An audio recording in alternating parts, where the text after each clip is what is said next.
আসসালামু আলাইকুম, আমি মাহিন রয়েছে আপনাদের সাথে ডেইলি প্লেতে সকলকে স্বাগত। এই মাসটা হচ্ছে ক্রীড়া প্রেমীদের মাস, যারা ক্রিকেট ফুটবলকে ভালোবাসেন তাদের মাস। ক্রিকেট ফুটবল শেষ হলো, তবে ক্রিকেট ফুটবল চলাকালীন শুরু হয় ইউরো চ্যাম্পিয়ন এবং কোপা আমেরিকা।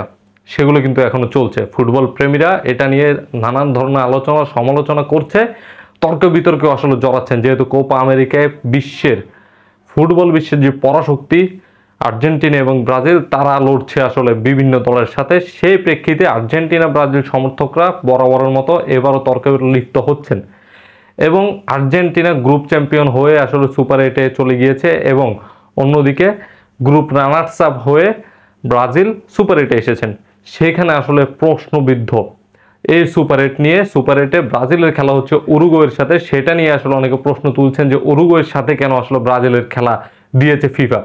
আসলে দেখেন, ব্রাজিল গ্রুপ রানার্স আপ হয়েছে এবং উরুগুয়ে গ্রুপ চ্যাম্পিয়ন হয়েছে। সেই ক্ষেত্রে আসলে উরুগুয়ের সাথে ব্রাজিলের খেলা পড়বে, এটাই স্বাভাবিক। যারা গ্রুপ চ্যাম্পিয়ন হবে তাদের সাথে গ্রুপ রানার্স আপের খেলা হবে। যেহেতু আর্জেন্টিনা গ্রুপ চ্যাম্পিয়ন হয়েছে, সেহেতু আর্জেন্টিনার গ্রুপ রানার্স আপের সাথে খেলা হবে এবং ব্রাজিল যেহেতু গ্রুপ রানার্স আপ হয়েছে, সেক্ষেত্রে ব্রাজিলের খেলা হবে গ্রুপ চ্যাম্পিয়নের সাথে। সেক্ষেত্রে যেহেতু উরুগুয়ে হচ্ছে গ্রুপ চ্যাম্পিয়ন, সেক্ষেত্রে ব্রাজিলের খেলা হবে উরুগুয়ের সাথে।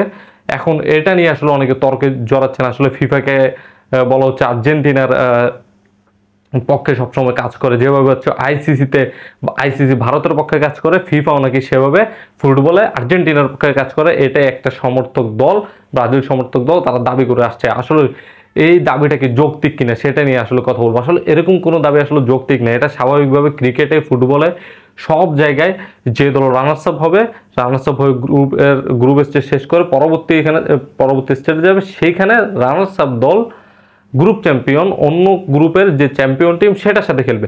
সেক্ষেত্রে ব্রাজিল যেহেতু গ্রুপ রানার্স আপ হয়েছে এবং উরুগুয়ে যেহেতু গ্রুপ চ্যাম্পিয়ন, সেক্ষেত্রে উরুগুয়ের সাথে ব্রাজিলের খেলবে। এখন আসলে এটা নিয়ে কেন ব্রাজিল সমর্থকরা প্রশ্ন তুলছেন? আসলে প্রশ্ন তোলার কারণ হচ্ছে যে এখন পর্যন্ত ফুটবল বিশ্বকাপ শেষ হওয়ার পর উরুগুয়ে যেভাবে কাতার বিশ্বকাপ শেষ হওয়ার পরের কথা বলছি, কাতার বিশ্বকাপ শেষ হওয়ার পর থেকে উরুগুয়ে খুব আক্রমণাত্মকভাবে ফুটবল খেলছেন এবং তাদের যে হারার যে পার্সেন্টেজ, সেটা কিন্তু একেবারে নেই বললেই চলে। সেই ক্ষেত্রে আসলে ব্রাজিল আসলে কাতার বিশ্বকাপ শেষ হওয়ার পর থেকে এখন পর্যন্ত অনেকগুলো ম্যাচ খেলেছেন। আসলে কোনো ম্যাচেই ভর্ত সমর্থক থেকে শুরু করে এবং ব্রাজিল টিম নিজেদের যে আশানুরূপ যে ফলাফল, সেটা আসলে এখন পর্যন্ত পায়নি। সেই ক্ষেত্রে যেহেতু উরুগুয়ের সাথে ম্যাচ, উরুগুয়ে এখন পর্যন্ত যে পারফরমেন্স তারা ধরে রেখেছে, সেটা আসলে ব্রাজিলের জন্য চিন্তার কারণ। এবং টানা 25 ম্যাচ অপরাজিত থেকে ব্রাজিল কলম্বিয়াকে হারাতে পারলো না। তারা 26 ম্যাচ ব্রাজিলের সাথে খেলেছিল, 26টা ম্যাচ হবে তাদের ব্রাজিলের সাথে খেলার সুবাদে। সেই ম্যাচেও কলম্বিয়া অপরাজিত। আসলে কলম্বিয়াকে হারানোর স্বাদ এখন পর্যন্ত আসলে কেউ পায়নি। সুতরাং যে তর্কে আমরা লিপ্ত হচ্ছি, সেটা অনেকে বুঝে অনেকে না বুঝে।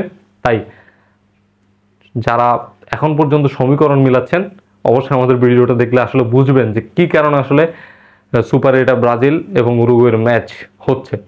এই ছিল আমাদের কাছে। আমাদের ভিডিও ভালো লাগলে আমাদের চ্যানেলটি সাবস্ক্রাইব, লাইক, কমেন্ট, শেয়ার দিয়ে আমাদের পাশে থাকতে পারেন। এতক্ষণ আমাদের সাথে থাকার জন্য ধন্যবাদ সকলকে।